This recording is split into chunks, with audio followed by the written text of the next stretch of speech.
Je suis Françoise Combe, astrophysicienne à l'Observatoire de Paris. Je suis aussi professeure au Collège de France sur la chaire Galaxie et Cosmologie et actuellement je suis présidente de l'Académie des sciences.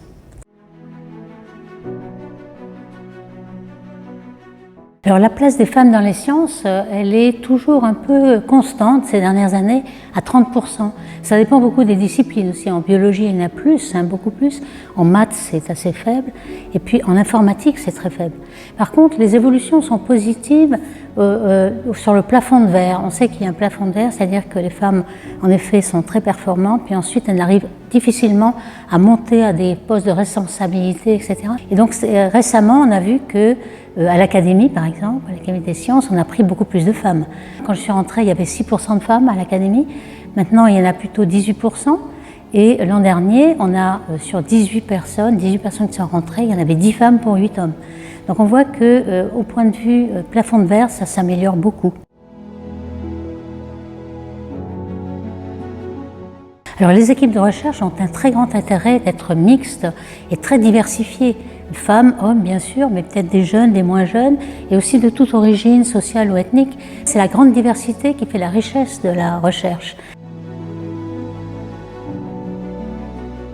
S'il y a des jeunes femmes qui veulent se présenter à une carrière scientifique et qui ont vraiment la vocation, je pense qu'il faut surtout qu'elles ne s'arrêtent pas aux stéréotypes.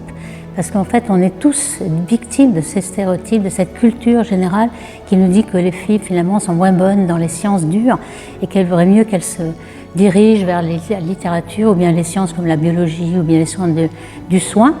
Je dirais que la science a besoin de tous les talents, de toutes les forces vives de la société. Donc les femmes qui en constituent la moitié sont vraiment très bienvenues et très recherchées. Il faut absolument qu'on arrive à la parité entre femmes et hommes pour faire de la recherche. Ce livre, Les femmes et les filles en sciences, qui est les éditions Nann, est vraiment très joli, d'abord bien illustré, comme vous pouvez le voir, et il explique extrêmement bien, de façon très pédagogique, quelle est la source de ces stéréotypes qui font que les filles croient qu'elles ne sont pas bonnes dans les sciences dures et qu'il vaudrait mieux qu'elles se dirigent vers les lettres ou bien les carrières de soins. C'est très très bien expliqué et ça donne envie de faire des carrières scientifiques.